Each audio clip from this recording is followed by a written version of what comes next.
আর চলো তোমাদের সঙ্গে খুব সহজে একটা জিলাপি রেসিপি নিয়ে চলে এসেছি। আর এটা বিনা চালে বা কোনো কিছুই লাগবে না, ঠাকুরের ভোগে কালকে চাইলে তোমরা শিবরাত্রিতেও কিন্তু এটা ভগবানকে নিবেদন করতে পারো। খুব সুন্দরভাবে আর খুব ইজিভাবেই হবে। আর দেখে বুঝতেই পারছো যে কি সুন্দর, দেখো লাল লাল রসালো রসালো জিলাপিটা হয়েছে। ঘরে শুধু দুটো মানে উপকরণ থাকলেই কিন্তু এই জিলাপিটা বানিয়ে নিতে পারবে খুব সহজভাবে। চলো এবার রেসিপিতে যাওয়া যাক। দেখো যে কাপের আমি মেজারমেন্টের এখানে চিনি দিয়েছি, সেম কাপেরই কিন্তু আমি জল দিচ্ছি ততটাই। দেখে নাও কিন্তু একটু মেজারমেন্টগুলো। এবার দেখো চিনিটাকে আমি গলা অবধি অপেক্ষা করব, ঠিক আছে? আর এখানে তোমরা চাইলে পরে তোমরা এখানে কেশর দিতেও পারো, নাও দিতে পারো। আমি খুব সামান্য কিন্তু কেশর এখানে দিয়েছি, দেখে বুঝতেই পারছো খুব অল্প পরিমাণ, কারণ কেশরটা দিলেই জিলাপিটা সেন্টটা কিন্তু খুব সুন্দর লাগে। এবার যদি কারোর পছন্দ না থাকে তারা স্কিপ করতে পারো, ঠিক আছে? এবার এখানে আমি একটু ফুড কালার মিশিয়ে নিচ্ছি, রেড কালারের লিকুইড ফুড কালার মিশাচ্ছি। তোমরা চাইলে এখানে ডাস্ট বা লিকুইড যে কোনো জিনিসই মিক্স করে নিতে পারো। এবার দেখো মেজারমেন্টটা আমি এখানে মানে ভর্তি ভর্তি যে এক বাটি নিয়েছি তা নয়, খানিকটা কম আমি এখানে কর্নফ্লাওয়ার নিয়েছি। তারপরে নিয়েছি হাফ বাটি মতো নিয়েছি মানে যে চায়ের যে দুধ হয় আমুল দুধ, সেই আমুল দুধ। আর 1 চিমটি নুন নিয়েছি। আর এটা পরে দিলাম যেটা, সেটা দিলাম খাবার সোডা খানিকটা মতো, ছোটো চামচের খানিকটা মতন খাবার সোডা দিয়েছি। মাপটা একটু দেখে নিও। শুকনো উপকরণগুলো ভালো করে আগে এরকমভাবে মিক্স করে নিতে হবে। খুব সুন্দরভাবে না মিক্স করে নিলে হবে না। এবার রসটা দেখো এই যে ফুটে এসছে।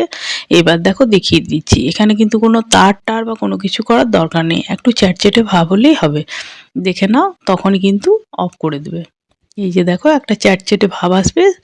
হ্যাঁ, কোনো তারের কিন্তু প্রয়োজন নেই। এবার রসটা হয়ে গিয়েছে, আমি নামিয়ে দিয়েছি। এবার দেখো আমি কিন্তু এখানে ফ্রাই প্যান বসিয়ে দিয়েছি, আর সেখানের মধ্যে কিন্তু ডিপ ফ্রাই হবে, তাই তেলটা কিন্তু একটু বেশি লাগবে। আমি ওখানে সাদা তেল দিয়েছি। এবার দেখো নর্মাল জল দিয়ে এটা কিন্তু ভালো করে আগে স্মুথভাবে গুলে নিতে হবে, হ্যাঁ, যাতে কোনো দলা বা লাম্পস না থাকে। আগে সুন্দর করে প্রথমে দেখো ভালো করে মিক্স করে নিচ্ছি। এই যে দেখো এই অবধি এরকম থিকনেস থাকবে, এরকম পাতলা মতোই থাকবে। দেখে নাও আগে।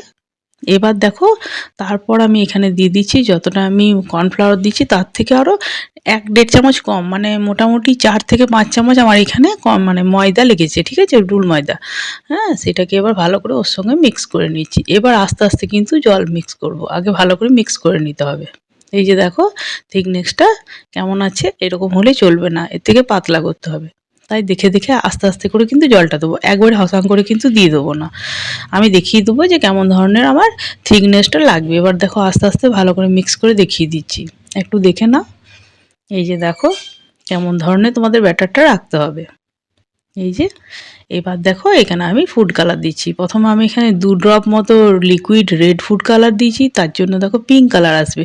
যদি তোমাদের কাছে আগেই বলে দিই যে অরেঞ্জ কালার কারোর থাকে তো তারা ডাইরেক্ট করে নিতে পারো, আর যাদের নেই তাদের কাছে আমি দেখিয়ে দিচ্ছি আস্তে আস্তে দেখো অরেঞ্জ কালার চলে আসবে। এই যে দেখো এখন কিন্তু পিঙ্ক ভাব এসছে, এখন কিন্তু অরেঞ্জ আসেনি। এবার এখানের মধ্যে আমি ইয়েলো লিকুইড ফুড কালার মিশাচ্ছি, দিয়ে দেখো এখনও কিন্তু অরেঞ্জ আসবে না, ভালো করে দেখে নাও। তারপরে কিন্তু এরপরে কিন্তু দেখো আমি যেটা কালারটা দেবো তখন কিন্তু অরেঞ্জ চলে আসবে। এখনও দেখো একটু হলুদ হলুদ বা পিঙ্ক পিঙ্ক এরকম ব্যাপারটা আছে। এবার এর মধ্যে আর সামান্য মতো যখন রেড কালার ফেলে দেবে তখন কিন্তু অরেঞ্জ ভাবটা চলে আসবে।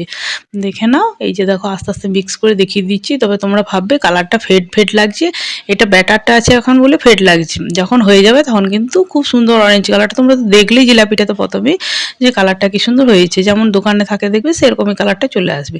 এবার যে কোনো পলিথিন প্যাকেট নেবে, ঠিক আছে, ফাঁকা যে কোনো প্যাকেট, কোনটা সামান্য একটু কেটে নেবে। যদি কারোর কাছে ছাঁচ মাছের দরকার নেই, পলিথিনটা কেটে নিলেই হবে, দিয়ে ঘুরি ঘুরি ঘুরি ঘুরি দিলেই জিলাপির প্যাচ হয়ে যাবে। এই যে দেখো কেটে কেটে এই যে ঘুরিয়ে দিচ্ছি, কিছুই করার দরকার নেই, খুব সহজভাবে জিলাপি হয়ে যাবে। বাড়িতে যখনই চাও এরকমভাবে মুচমুচে জিলাপি খেয়ে মানে করে খেতে পারবে, ঠিক আছে। এই যে দেখো এরকমভাবে ঘুরি ঘুরি ঘুরি ঘুরি করে নিলেই কিন্তু হবে। এতেই কিন্তু জিলাপি প্যাঁচগুলো মোটামুটি রেডি হয়ে যাবে। এই যে দেখো এরকমভাবে দিয়ে দিয়েছি। এবার কিন্তু কিছুক্ষণ একটু নাড়াচাড়া করে ভেজে নিলে হবে। মিনিট 5 মতো ভাজলে ওলটপালট করে ভেজে নিলেই হয়ে যায়। অতক্ষণও লাগবে না, মানে বেশিক্ষণ লাগে না। আর খুব মানে অনেকক্ষণ পর্যন্ত মুচমুচে থাকে আর এত সুন্দর রসালো হবে, যেহেতু ময়দাটা পড়ছে আর এখানে কোনো চাল ফালের কোনো বালাই নেই, তাই ঠাকুর দেবতা যে কোনো সব কিছুতেই খাওয়া যাবে, কোনো অসুবিধা নেই, ঠিক আছে। আর আমার চ্যানেলটা কেমন লাগছে লাইক সাবস্ক্রাইব শেয়ার করে পাশে থেকেও, পাশে থাকা বেল আইকন বাটনটাকে অন করো। আর কেমন লাগছে অবশ্যই কিন্তু কমেন্ট বক্সে জানিও। যদি ভালো লাগে তো একটু বেশি বেশি করে শেয়ার করো, সবাইকে একটু দেখতে সাহায্য করো, ঠিক আছে। যারা এখনো পর্যন্ত ধরো ভিডিওটাও পায়নি, তোমরা শেয়ার করলে তবে না বেশি বেশি মানুষের কাছে পৌঁছবে, সবাই তো সব জিনিসটা জানে না। তাই একটু প্লিজ শেয়ার করো, তোমাদের কাছে রিকোয়েস্ট রইল। এবার দেখো এই যে দেখো আমার ভাজা প্রায় হয়ে গিয়েছে, এগুলোকে তুলে পরে আমি কিন্তু রসে দিয়ে দেবো। তবে একটা কথা বলে রাখি, যখন ভাজবে রসটা কিন্তু যেন হালকা একটু মানে গরম উজ্জ্বলন্ত না, তবে হালকা একটু কিন্তু কুসুম কুসুম গরম যেন থাকে, এটা খেয়াল রেখো। যদি ঠান্ডা হয়ে যায় তাহলে হালকা একটু গরম করে নিতে পারো, কোনো অসুবিধা হবে না, কারণ রসটা কিন্তু খুব ঘন নয়, ঠিক আছে। রস যদি বেশি পুরু করে দাও তাহলে কিন্তু রস ঢুকবে না। রসটা তো আমি দেখিয়ে দিয়েছি যে কেমনভাবে মানে তোমরা করবে, ঠিক আছে। এবার দেখো আবার দেখো পাক দিয়ে দিয়ে দেখিয়ে দিচ্ছি যে কত সহজভাবে দেখো ব্যাটারটা কি সুন্দর পাক করে নেওয়া যাচ্ছে। এই যে দেখো জিলাপিগুলো দেখো মানে কিছুক্ষণ দিয়েই 5-7 মিনিটের মধ্যেই তুলে নেবে, তাহলে দেখবে রসও ঢুকে যাবে আর ক্রাঞ্চি ভাবও থাকবে, ঠিক আছে। আমি দেখো প্লেটের মধ্যে তুলে নিচ্ছি, বাকিগুলো যেহেতু আবার দেবো বলে। খুব বেশি এখানে রস গাদা করে রস নষ্ট করারও কোনো প্রয়োজন নেই। আমি যে মেজারমেন্টটা করেছি সেখানেই দেখো কতগুলো জিলাপি আমার হবে। 1 কাপ চিনিতে আমার অনেকগুলো জিলাপি কিন্তু হয়ে যাবে, কারণ বেশিক্ষণ করে কিন্তু জিলাপিগুলো রাখার প্রয়োজন হয় না। দোকানেও দেখবে বেশিক্ষণ করে কিন্তু ফেলে রাখে না ওরা। এই যে দেখো এরকমভাবে কিছুক্ষণ রাখবে, কিন্তু খেয়াল রাখবে রসটা যেন হালকা কুসুম গরম হয়। যদি হয়ে যায় তাহলে কিন্তু আরেকবার গরম করে নিও, ঠিক আছে।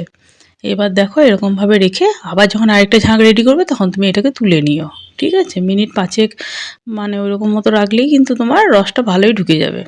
তারপরে কিন্তু আর রসে ফেলার প্রয়োজন হবে না। রসটাও দেখবে খুব কিন্তু আমার পুরু রাখিনি, একবার দেখে নিও। আমি যখন রসটা দেখো প্লেটের মধ্যে যখন দিচ্ছিলাম তখন ভালো করে দেখেছো, নাহলে আরেকবার দেখো দেখাবো আমি, রসটা দেখে নিও আমার খুব কিন্তু পুরু নেই। এবার দেখো এরকম করে প্যাঁচগুলো দেখো ঘুরিয়ে দিচ্ছি, কি সুন্দর দেখো হয়ে যাচ্ছে।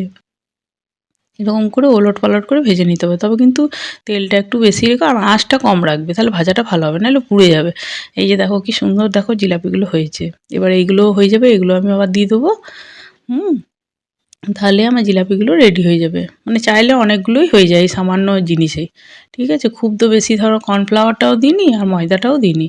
ময়দাটা মোটামুটি ওই হাফ বাটি থেকে একটু বেশি দিয়েছি, ঠিক আছে। কর্নফ্লাওয়ারটা দেখলে কর্নফ্লাওয়ার থেকে একটু কম, ঠিক আছে। এরকমভাবে মেজারমেন্টটা করো, তাহলে দেখো মেজারমেন্টটাতে ঠিক হবে।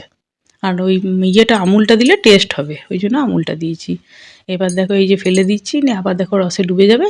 একটু ওলট পালট করে দিলেই কিন্তু রসে ডুবে যাবে, কারণ যেহেতু মানে ভাজা হচ্ছে তো ভাজা একটু গরমটা আছে, তার সঙ্গে যদি মানে একটু রসটারও গরমটা রাখো তাহলে হালকা একটু, তাহলে কিন্তু ভালো বেশ রসটা ঢুকে যাবে, ঠিক আছে। এটা খেয়াল রেখো একটু, দেখবে ওরকমই ক্রাঞ্চিও থাকবে, অথচ ভেতর থেকে রসটা এত সুন্দর বেরিয়ে আসবে না, খুব সুন্দরভাবে, খুব রসালো আর খুব টেস্টিও হয়। এই যে দেখো এরকমভাবে সবগুলো তুলে নিয়েছি, দেখো দেখতে কত সুন্দর হয়েছে। দেখো আর দেখো ইয়েটা দেখো, শিরাটা দেখো চিনির কত সুন্দর হয়েছে দেখো।